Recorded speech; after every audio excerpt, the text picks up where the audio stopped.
Astyanax, or however you want to pronounce it, is basically a clone of Legendary Axe on the PC Engine. The gameplay is quite simple. You run from left to right, bashing skeletons over the head with your axe. Making it to the end of the stage will often lead to a boss. The first thing I noticed when going through the first stage of the game is the sprites are just massive.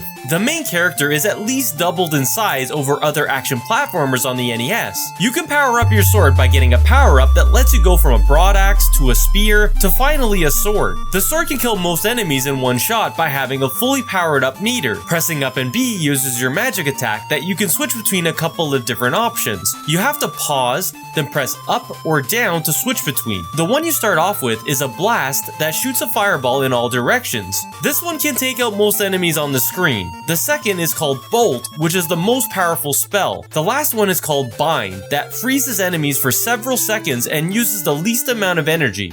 This game is tough.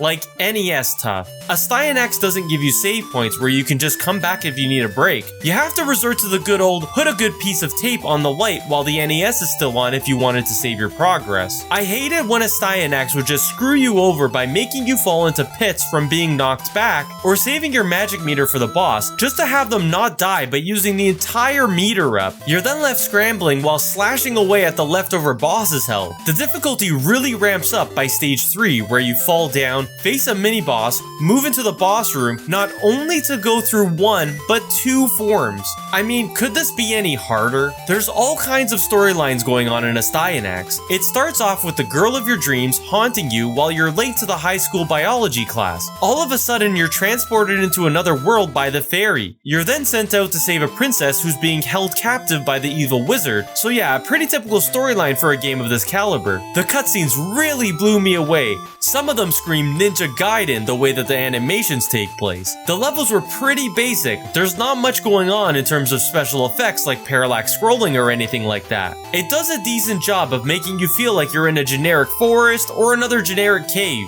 One other thing I did end up hating was the respawning enemies. There are just spots where you stand to take out an enemy just to have the same one coming back right after. This is a total drag and can definitely make Astyanax feel NES hard. Cutie will remain your companion throughout most of the game, often helping you and refilling your magic meter or helping you change your weapon. Stage 6-1 was driving me nuts. In this stage, you have to take out a skeleton who's guarding the door for you to progress. This was the only stage like this in the entire game, so there I am pressing up. Yeah, that didn't work. Yeah, let's try every other combination of buttons. Yup, still not working.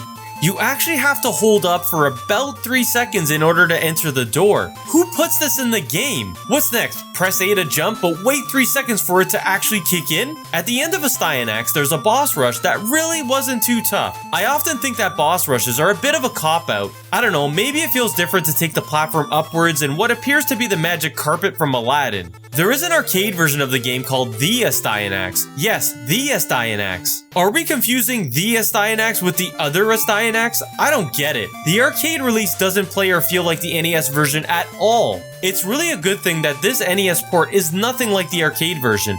More often than not, the guys at the development studio will try so hard to cram every little detail from the arcade version on the Nintendo release, and we get left with some janky mess. The music in Astyanax is average at best. Are we starting to get a feel for where Astyanax falls in terms of best action platformers on the NES? The best way I could describe it is that everything feels suspenseful. I mean, if you were expecting Bloody Tears quality of tracks, you'll be disappointed then. Astyanax isn't perfect, but it's a great action platforming game on the NES, and it's easily in the top 100 games on the system. It's also still very affordable at around $10 for a loose copy, which is odd considering that there are a ton of more common NES games that can command double, if not triple the cost of Astyanax. So yeah, grab a copy of Astyanax while you still can. I'm the Retro Kingpin. Thanks for watching.